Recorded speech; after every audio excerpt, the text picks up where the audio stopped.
बिस्मिल्लाहिर्रहमानिर्रहीम। अस्सलाम वालेकुम अज़ीज़ तलबा। इस्लामियात इख्तियारी के मज़मून के साथ ADB की क्लास के अंदर आप लोगों की खिदमत में हाजिर हूँ। अज़ीज़ तलबा, आज का हमारा चौथा सवाल जो पेपर के अंदर आता है उसको हम डिस्कस करने जा रहे हैं।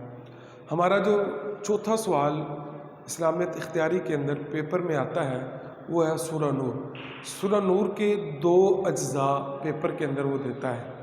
उन दो अज्जा में से एक जुज़ हमने हल करना होता है, यानी उसका तर्जुमा लिखना होता है। ये हमारा जुज़ किस तरीके से आता है, आइए मैं आपको पेपर का दिखाता हूँ। ये हमारे पास पेपर है। इस पेपर के अंदर क्वेश्चन नंबर 4 को अगर आप देखें तो सूरह नूर के दो अज्जा उसने दिए हुए हैं। इस तरीके से दो अज्जा आते हैं। अब ये दो अज्जा पेपर के अंदर कहाँ कहाँ से आते हैं, ये चीज़ बड़ी समझने वाली है और तैयारी करने के हवाले से बहुत अहम है। एक जुज़ जो है सूरह नूर के रुकू नंबर 1 था 5 या 1 था 4 रुकू में से एक जुज़ आता है, और दूसरा जुज़ जो आता है वो हमारा रुकू नंबर 5 से 9 तक या 6 से 9 तक हमारा दूसरा जुज़ आता है।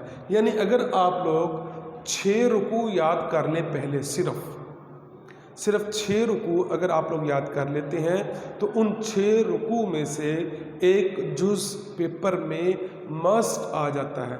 जब वो पेपर में मस्ट आ जाएगा तो इट्स मीन्स कि आपका क्वेश्चन नंबर 4 अटैम्प्ट हो जाएगा। लिहाजा आज का काम आप लोगों का है भी यही है कि आप लोगों ने इस सूरह नूर के रुकू नंबर 1 से लेकर रुकू नंबर 6 तक उसको याद करना है, रिवाइज़ करना है। इंशाअल्लाह अज़्ज़वजल इसमें से एक जुज़ पेपर के अंदर आ जाएगा। अल्लाह तबारक व तआला हम सब का हामी नासिर हो। अस्सलामु अलैकुम व रहमतुल्लाहि व बरकातुहू।